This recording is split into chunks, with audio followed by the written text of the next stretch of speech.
നിലവിൽ സ്നേഹത്തോടുകൂടെ കഴിയുന്ന സന്തുഷ്ട കുടുംബ ജീവിതം മുന്നോട്ട് നയിക്കുന്ന ആളുകൾക്ക് തന്നെ, കുടുംബങ്ങൾക്ക് തന്നെ നല്ല റാഹത്തോടുകൂടെ മരിക്കുന്നത് വരെ ആ സ്നേഹബന്ധം നിലനിൽക്കണം. അതിൽ പൊട്ടലുണ്ടാകാനും പാടില്ല, അതിൽ ചീറ്റലുണ്ടാകാനും പാടില്ല. ഇടയ്ക്കുള്ള ഇണക്കങ്ങളും പിണക്കങ്ങളും ഒക്കെ സ്നേഹം വർദ്ധിക്കാൻ കാരണമാകുന്നതാണ്.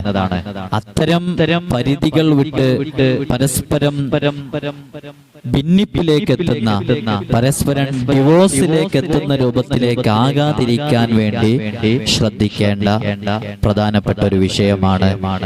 അത് സുബ്ഹ് നിസ്കാരം കഴിഞ്ഞ് എല്ലാ ദിവസവും 11 പ്രാവശ്യം റബ്ബനാ ഹബ് ലനാ മിൻ അസ്വാജിനാ വദുർരിയാതിനാ ഖുർറത അഅ്യുനിൻ വജ്അൽനാ ലിൽ മുത്തഖീന ഇമാമാ എന്ന് 11 പ്രാവശ്യവും, അതുപോലെ തന്നെ യാ വദൂദു യാ അല്ലാഹ്, യാ വദൂദു യാ അല്ലാഹ്, യാ വദൂദു യാ അല്ലാഹ് എന്ന് 33 പ്രാവശ്യവും എല്ലാ ദിവസവും ഒരു ദിവസവും ഒഴിവാക്കാതെ സുബ്ഹ് നിസ്കാരത്തിന് ശേഷം ഇത് ചൊല്ലുക. അല്ലാഹു സുബ്ഹാനഹു വ തആല ആ സന്തുഷ്ട ജീവിതത്തിൽ കുടുംബ ജീവിതം മുന്നോട്ട് കൊണ്ടുപോകുന്ന ആ കുടുംബത്തിന് മരിക്കുന്നത് വരെ അല്ലാഹു ആ ജീവിതം നിലനിർത്തി കൊടുക്കാൻ അത് കാരണമാകും. മഹാന്മാർ നിർദ്ദേശിച്ചതാണ്. ഇത് ചെയ്ത് ഒരുപാട് ആളുകൾക്ക് ഫലം സംഭവിച്ചിട്ടുള്ളതാണ്, ഫലം കിട്ടിയിട്ടുള്ളതാണ്. യാ വദൂദു യാ അല്ലാഹ് എന്ന് പറഞ്ഞാൽ ഓ സ്നേഹസമ്പന്നനായ അല്ലാഹുവേ എന്നാണ് അതിനർത്ഥം.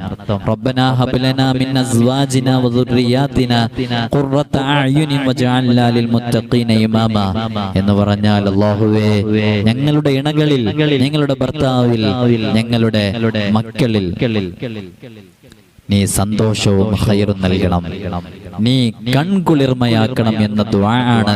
വിശുദ്ധ ഖുർആനിലെ സൂറത്തുൽ ഫുർഖാനിലെ ആയത്താണത്. വലിയ മഹത്വമുള്ള ആയത്താണ്. 4 കാര്യങ്ങൾ പറഞ്ഞു തീർന്നു. ഭാര്യയുടെ സ്നേഹം ലഭിക്കാൻ, ഭർത്താവിന്റെ സ്നേഹം ലഭിക്കാൻ നബി സല്ലല്ലാഹു അലൈഹി വസല്ലമ തങ്ങൾ പറഞ്ഞത്, നിലവിൽ സന്തോഷത്തോടുകൂടെ മുന്നോട്ട് പോകുന്നവർക്ക് ആ ജീവിതം മരിക്കുന്നത് വരെ കൊണ്ടുപോകാനുള്ള കാര്യങ്ങൾ ഉൾപ്പെടെ 4 കാര്യങ്ങൾ പറഞ്ഞു. 5-ാമത്തേത് പരസ്പരം അകന്നു കഴിയുന്നവർ, ഭിന്നിപ്പിലായവർ, സ്നേഹമില്ലാത്തവർ, ഐക്യമില്ലാത്തവർ, ഒരു നിലക്കും ഇനി ജീവിതം ഖൈറാണോ ഷർറാണോ എന്നൊന്നും അറിയാത്ത ആളുകളെ അവരുടെ ജീവിതത്തിൽ ഒരു ഖൈർ ലഭിക്കാൻ, അല്ലെങ്കിൽ ഏതെങ്കിലും ഭാര്യയുടെ സ്നേഹം ഭർത്താവ് കൊതിക്കുന്നുണ്ടോ, ഭർത്താവിന്റെ സ്നേഹം ഭാര്യ കൊതിക്കുന്നുണ്ടോ, പരസ്പരം അങ്ങോട്ടും ഇങ്ങോട്ടും നിലവിൽ സ്നേഹമില്ലാതെയാണ് കഴിയുന്നത്. എന്നാൽ അവർ അവരുടെ ജീവിതത്തിൽ ഈ പറയാൻ പോകുന്ന വിഷയം അവർ കൃത്യമായി പറയുന്നത് പോലെ ചെയ്താൽ വലിയ ഒരു ഖൈർ അവരുടെ ജീവിതത്തിൽ കടന്നു വരാൻ അത് കാരണമാകും. ഒരുപാട് മഹാന്മാർ ചെയ്യാൻ വേണ്ടി നിർദ്ദേശിച്ച് അതിന് ഫലം കണ്ട് ഒരുപാട് ആളുകൾക്ക് കൃത്യമായി ഫലം ലഭിച്ചിട്ടുള്ള ഒരു മാർഗമാണ്. അല്ലാഹു തൗഫീഖ് നൽകി അനുഗ്രഹിക്കുമാറാകട്ടെ.